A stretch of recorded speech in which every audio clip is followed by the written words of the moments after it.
Olá, tudo bem? Você está no Chá da Tarde com Juliana Maia e hoje nós vamos falar sobre família. Sabia que todos nós somos chamados ao ministério da família? Sabia que a sua família é o seu primeiro campo missionário? No livro de Apocalipse, capítulo 5, versículo 9, nós vemos que Jesus, através do seu sangue, nos comprou para Deus e nos tornou reis e sacerdotes. Então significa que todos nós que somos nascidos de novo através de Jesus, nós nos tornamos reis e sacerdotes. Para as mamães, rainhas e sacerdotisas. O que significa isso? Significa que você, mãe, você, pai, vocês devem exercer o sacerdócio real na sua casa, na sua família, no campo missionário do seu lar. Vocês devem governar a sua casa e devem ser os sacerdotes que vão ensinar os seus filhos a adorarem a Deus. Quando eu li este versículo, eu tomei consciência do quão importante é o meu papel ao lado do meu esposo, governando o meu lar. Meu esposo e eu temos o dever de ensinar os nossos filhos a honrarem, a respeitarem, a amarem o Senhor. Eles devem aprender conosco a adorar o Senhor. Cabe a mim, como rainha do meu lar, ensinar os meus filhos a amarem esse Deus tão maravilhoso que nos amou tanto que deu seu Filho Jesus para nos salvar. Cabe ao meu esposo governar o nosso lar de forma que possamos estar todos em união, em sujeição uns aos outros, em adoração ao Senhor, ao Eterno, ao Pai amado e querido. Você é chamado a exercer o sacerdócio real no seu lar e na sua família.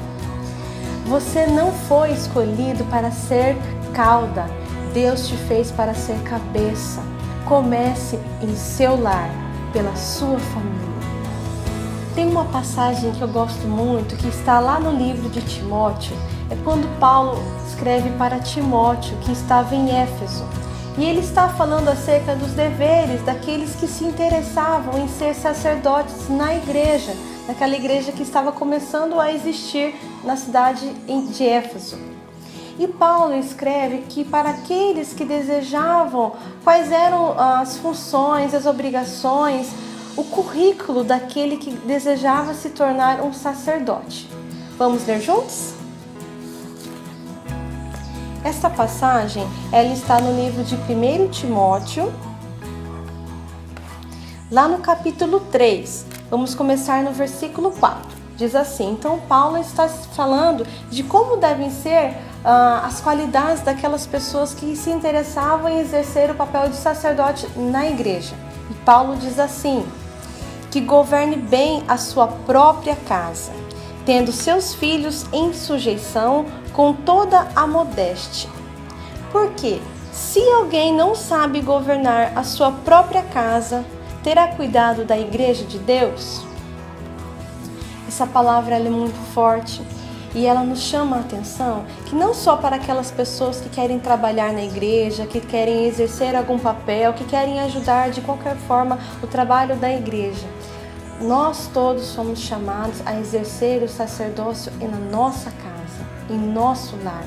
Todos nós devemos saber que como reis e rainhas, nós devemos governar bem o nosso lar, governar a nossa família, tendo os nossos filhos em sujeição com toda a modéstia. Os nossos filhos devem ser instruídos desde a tenra idade a amar o Senhor. Eles devem conhecer a Deus através dos nossos ensinamentos e das nossas atitudes, dos nossos exemplos. Quando eu li este versículo, eu encontrei uma passagem no livro que eu li, muito interessante, que fala a respeito dos reformadores. A reforma protestante aconteceu no século XVI e aconteceu entre a Inglaterra e a Escócia. E lá, esses reformadores, esses homens que queriam fazer diferente do que a tradição até então fazia, eles criaram uma nova tradição, uma tradição reformada. E eu creio que eles entenderam muito bem o que a Bíblia fala aqui a respeito do sacerdócio. Eles entenderam que, como Paulo fala aqui, que deve começar dentro de casa, que o sacerdote deve saber governar primeiro dentro da sua casa, para depois poder governar a igreja, eles entenderam e colocaram em prática. Eles criaram uma tradição reformada. Nessa tradição, os pais, eles criaram um ambiente para que Deus reinasse em sua plenitude. Então, além do seu tempo de devocional sozinhos, individual, onde o pai tinha o seu tempo a sós com Deus, a mãe, os filhos, eles se reuniam nas horas das refeições. E os pais cuidavam para que nenhum dos filhos estivessem ausentes. Todos os servos da casa também deveriam estar presentes neste momento, a hora da refeição. Eles estavam reunidos, ainda que os filhos não quisessem comer, eles se reuniam para estar na presença do Senhor. Eles compartilhavam a palavra de Deus. Era um momento importante, era um momento de maior importância durante o dia.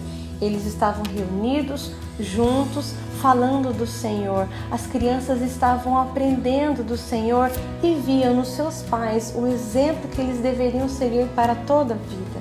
Nada poderia atrapalhar aquele momento de intimidade com Deus. Eles tinham este momento com Deus 2 vezes por dia, logo pela manhã e ao final do dia. Eles honravam a Deus dentro do seu lar. Eles começaram a exercer o sacerdócio real.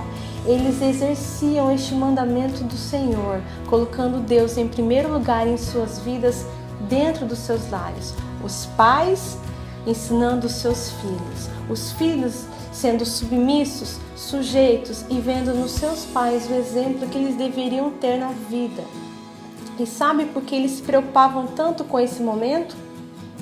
Porque eles sabiam que se os seus filhos não ouvissem e não prestassem atenção nas instruções bíblicas ou naquele momento maravilhoso de adoração ao Senhor dentro de seus lares, dificilmente eles fariam isso fora de casa. Dificilmente os filhos estariam aptos a ouvir a palavra de Deus na igreja. Dificilmente eles teriam seu coração aberto para ouvir do Senhor fora de casa. Os pais entenderam que esses nossos irmãos que criaram essa reforma protestante, que criaram essa tradição reformada, que eles sirvam de exemplo para nós. Será que nós estamos tão envolvidos com tantas atividades fora de casa, na igreja, faculdade, que nós não temos tido tempo com Deus em família? Possamos refletir e colocar o Senhor em primeiro lugar em nossas vidas, em nossos lares e em nossa família. Afinal, a nossa família é o nosso primeiro campo missionário. Gostou do vídeo? Então se inscreve aqui no meu canal e fique a par de mais novidades. Deus te abençoe. Tchau!